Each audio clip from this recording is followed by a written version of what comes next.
noite. Boa noite, amigo, queridos. Eu sou Sheila. E eu sou Estevam.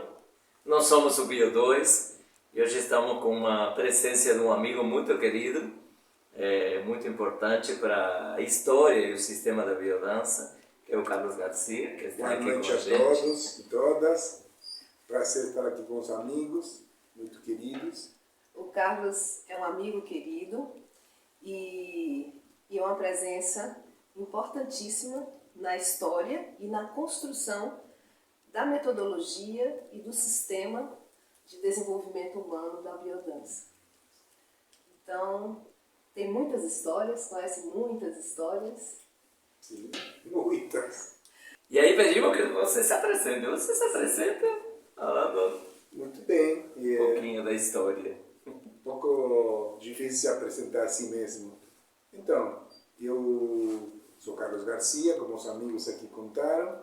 Eu comecei biodança no ano 80. Conheci Rolando Toro num espaço muito importante de Buenos Aires que chamava a Multiversidade de Buenos Aires. Se chamou assim justamente porque era um espaço que surgiu em plena ditadura militar, onde as universidades não eram espaços de pensamento, senão reduzidos, e essa proposta institucional foi um espaço onde o lema fosse saber/viver. Saber em termos de conhecimento, de estudo, de aprofundamento, mais relacionado com a vida. E aí tinha tudo, desde filosofia, sociologia, poesia, todos os caminhos de conhecimento, e também apareceu biodança. Biodança como um fator de união muito importante. A primeira facilitadora naquela época foi Maria Luisa Subiarrain, uma amiga muito querida, e depois disso começou um caminho que foi desde a prática inicial de biodança até a formação e depois a prática profissional. E já tem passado mais de 40 anos. O meu trabalho é um trabalho que está unido muito indissoluvelmente da minha companheira Cecília Luzzi, com quem nós trabalhamos há muitos anos, desde o ano 85 para frente, e nós continuamos trabalhando até hoje,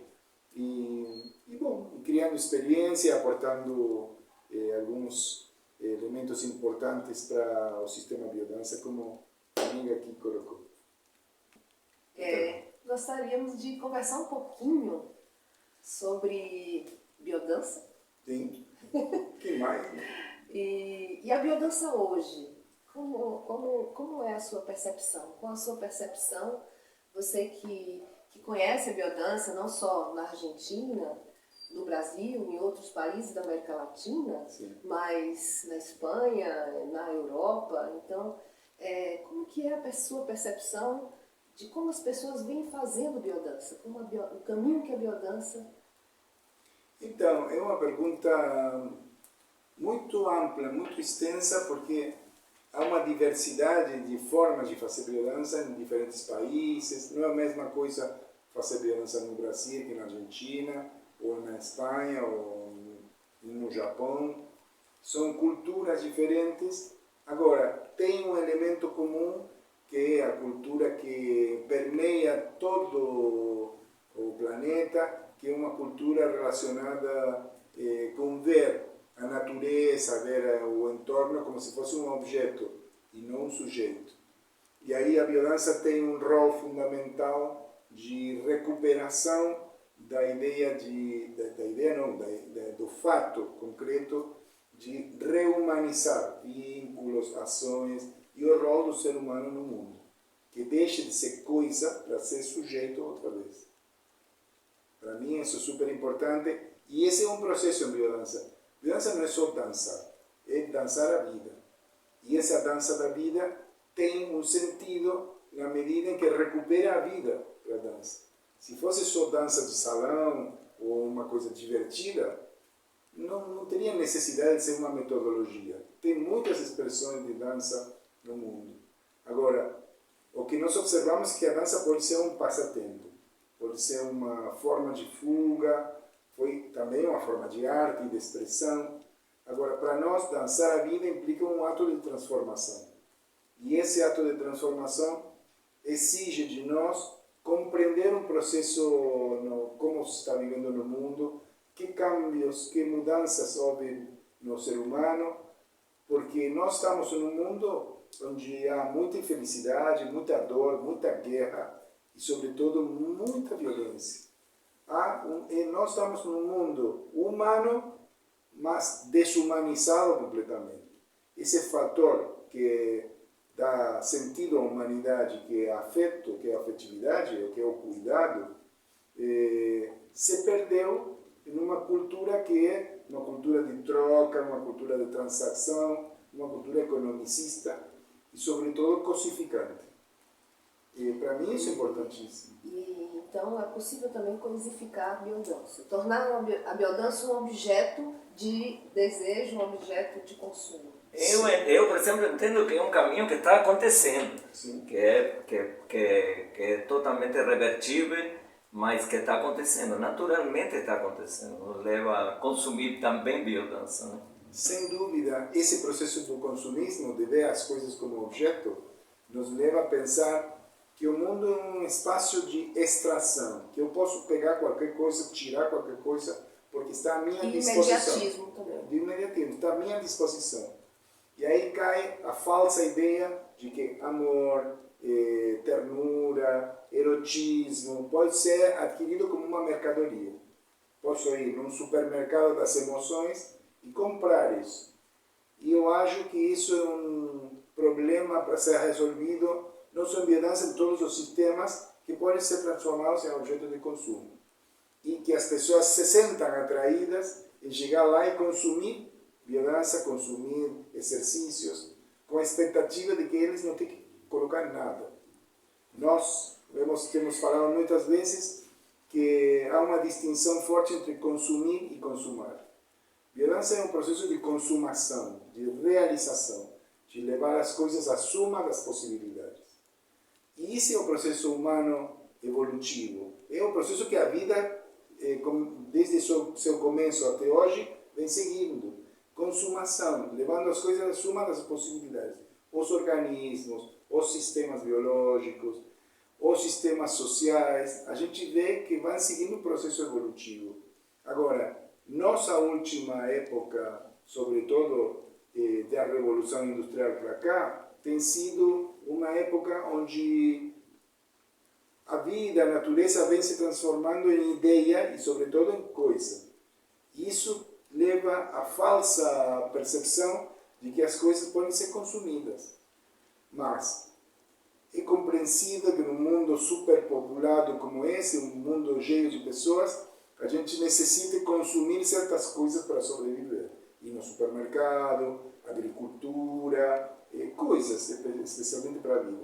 Agora, o problema é pensar que os vínculos e as relações são coisas e que as pessoas são coisas.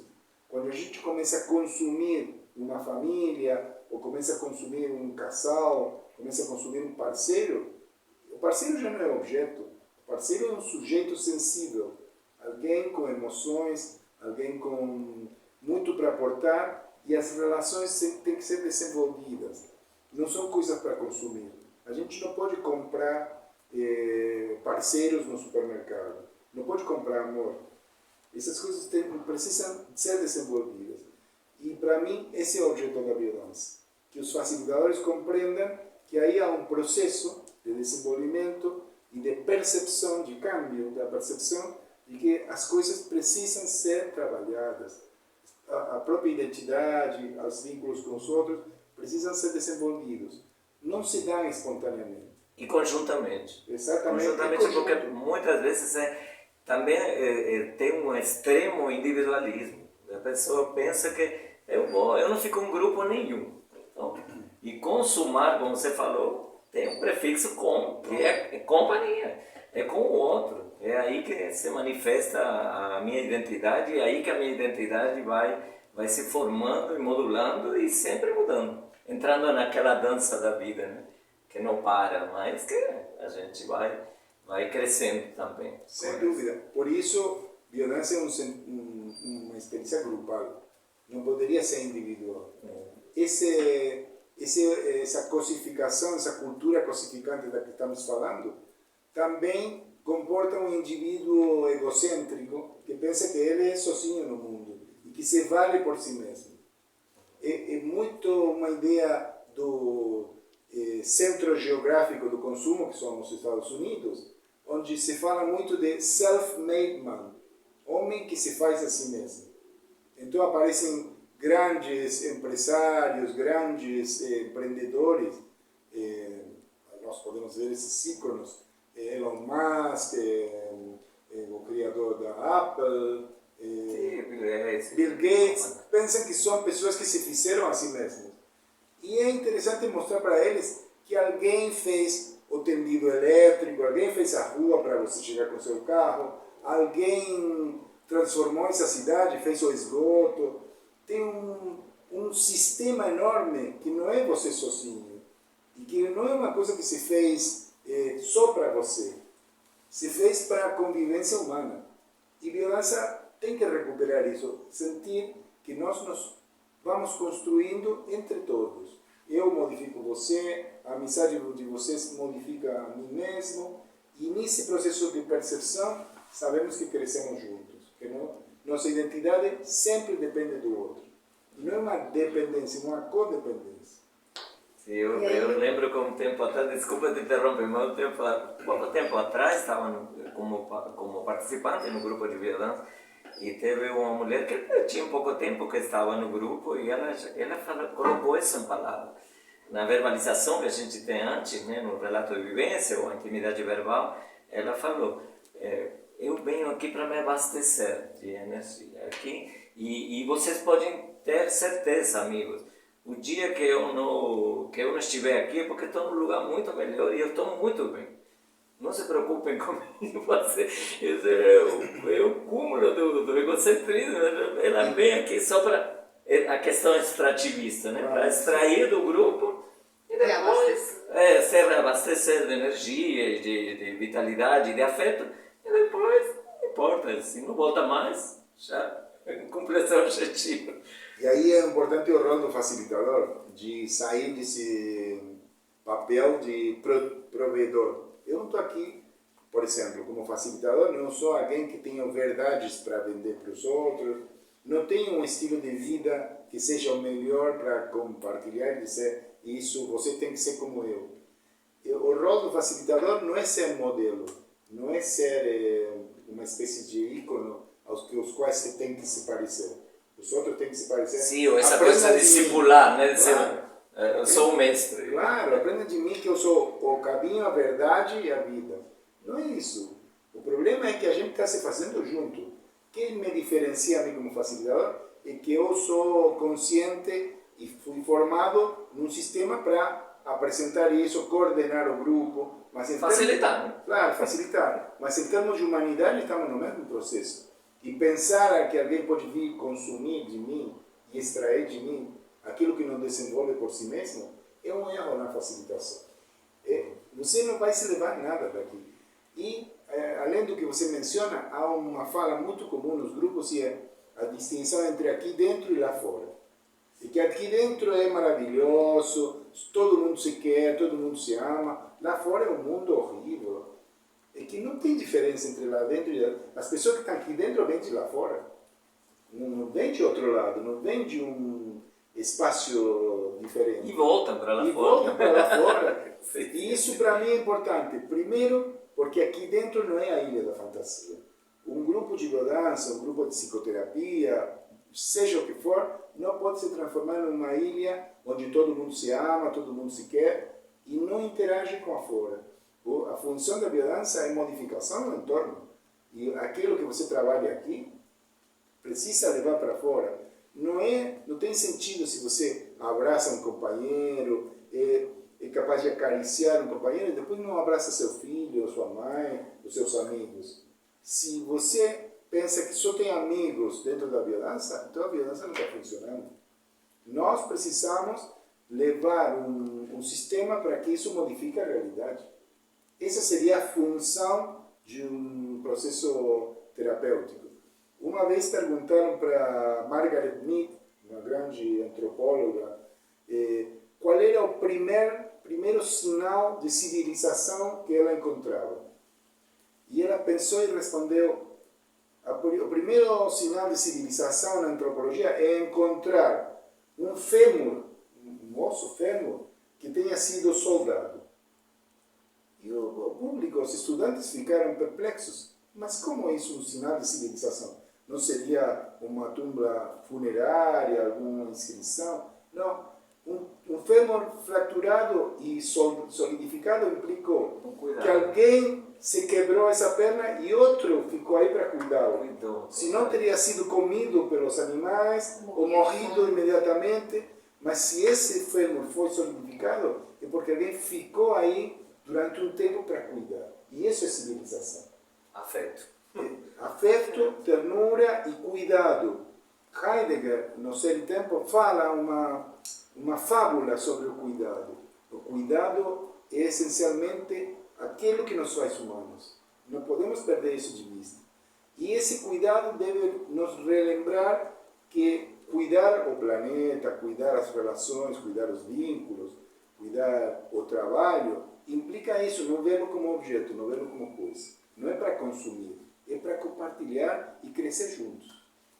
E aí me vem, Carlos, um ponto assim muito interessante, porque é nessa relação, é nesse cuidado com a natureza, com o planeta, com o outro, comigo mesmo, que cresce a minha possibilidade de liberdade, que cresce Sim. a minha possibilidade de independência e de protagonismo na minha própria vida. Sim. Porque há aí uma visão, no meu modo de ver, equivocada, de que para ser independente, para ser protagonista, eu preciso ser individualista.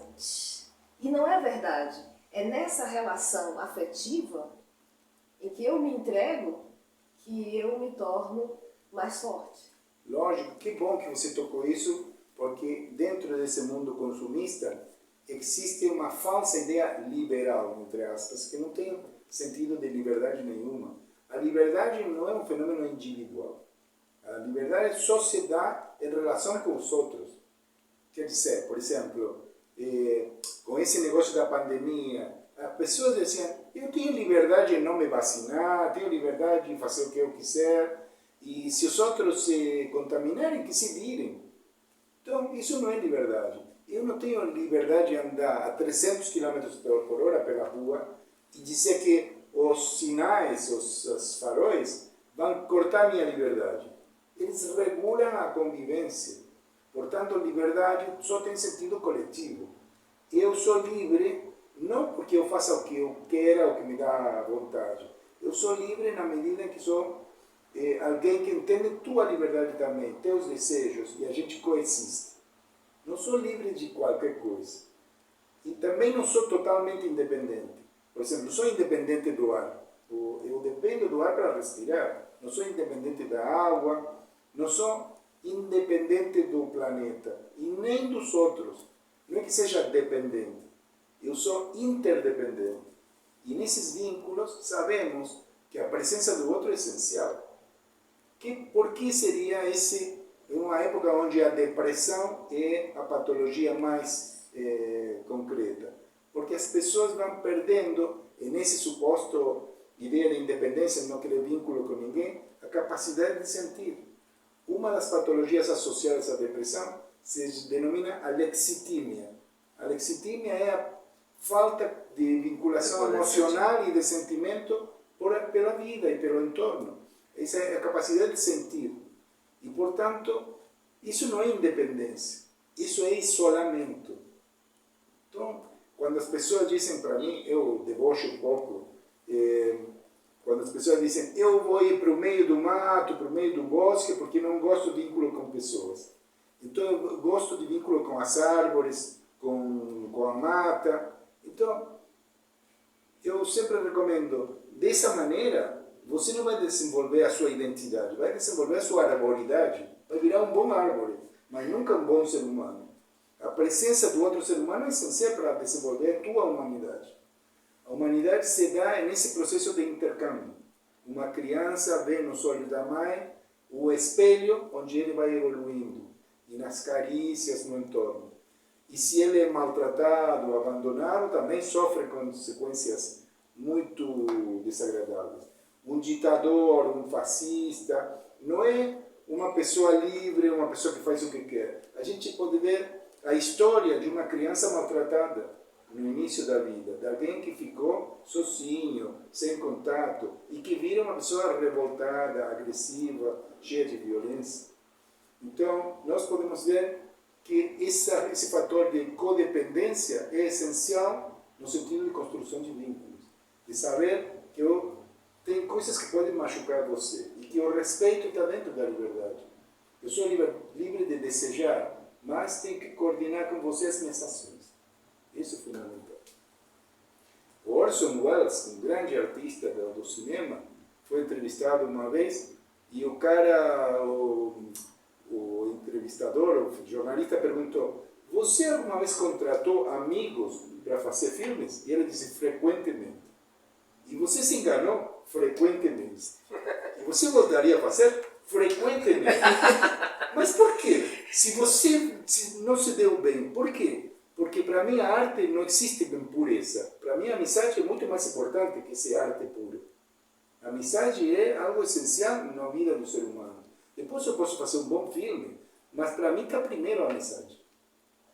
Ele disse: eu respeito aquelas pessoas de arte pura e que são artistas que depois são péssimos seres humanos, mas eu valoro mais um bom ser humano, que mesmo não faça nenhum filme. E ele foi um artista extraordinário. É extraordinário, Orson Welles. Até porque senão não teria arte. Não seria arte. A arte tem que brotar das a vivências. A arte é uma característica humana. Das vivências. Da expressão, que é também uma das questões da biodança, né? Expressar a identidade. Eu sempre falo que se não tem expressão para fora, tem depressão. Exatamente. Essa energia volta, né? Exato. E Volta te contra você sufoca, mesmo. claro, e te sufoca. Muito bom estar aqui com o nosso amigo Carlos Garcia. Eu sempre falo, e estava falando agora há pouco, que o importante de encontrar com Carlos é que é um facilitador muito especial. Com essa última fala dele, é muito especial para nós porque o Carlos Garcia está desde o primórdio da biodança, porque ele metodologicamente tem uma contribuição inegável na biodança. Não, é porque nós somos amigos. E nos identificamos muito porque somos amigos. Então, sem dúvida. Sempre falo, se ele morasse aqui, eu seria participante dos grupos de Carlos Garcia. E eu dos grupos deles. Existe uma identificação mútua que é muito, muito importante. Ficamos aqui. E pronto, ficamos aqui.